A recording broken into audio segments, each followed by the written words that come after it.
ಮಂಜೇಶ್ವರ ಗ್ರಾಮ ಪಂಚಾಯತ್ ವ್ಯಾಪ್ತಿಯಲ್ಲಿರುವ ವಿದ್ಯಾರ್ಥಿನಿಯರಿಗೆ ಉತ್ತಮವಾದ ವಿದ್ಯಾಭ್ಯಾಸವನ್ನು ನೀಡುವ ಉದ್ದೇಶದಿಂದ ಸಮಸ್ತ ಕೇರಳ ಇಸ್ಲಾಮಿಕ್ ವಿದ್ಯಾಭ್ಯಾಸ ಬೋರ್ಡ್ ಆಯೋಜಿಸಿರುವ ವಿಮೆನ್ಸ್ ಇಸ್ಲಾಮಿಕ್ ಆರ್ಟ್ಸ್ ಕಾಲೇಜಿಗೆ ಚಾಲನೆ ದೊರಕಿತು. ಉದ್ಯಾವರ ಸಾವಿರ ಜಮಾಅತ್ ಅಧೀನದಲ್ಲಿರುವ ಕಟ್ಟಡದಲ್ಲಿ ಜಮಾಅತ್ ಅಧ್ಯಕ್ಷ ಸೂಫಿ ಹಾಜಿ ಅವರ ಅಧ್ಯಕ್ಷತೆಯಲ್ಲಿ ನಡೆದ ಕಾರ್ಯಕ್ರಮವನ್ನು ಸಂಯುಕ್ತ ಜಮಾಅತ್ ಅಧ್ಯಕ್ಷ ಅತ್ತಾವುಲ್ಲಾ ತಂಗಳ್ ಉದ್ಘಾಟಿಸಿದರು. ಸೈಫುಲ್ಲಾ ತಂಗಳ್ ಮುಖ್ಯ ಪ್ರಭಾಷಣ ನಡೆಸಿದರು. അച്ചടക്കലംഘനം നടത്തിക്കൊണ്ടാണ് ആ കുട്ടി സ്കൂളിൽ വരുന്നതും അതിനുശേഷം കോളേജിൽ പോകുന്നതും.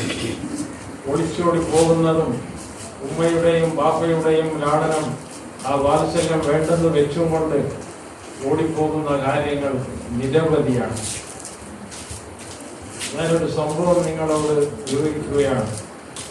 ഏതാനും ഒരു മാസം മുമ്പ് നമ്മുടെ മഞ്ചേശ്വരത്തിൽപ്പെട്ട പൊസോട്ട് എന്നൊരു സ്ഥലത്ത്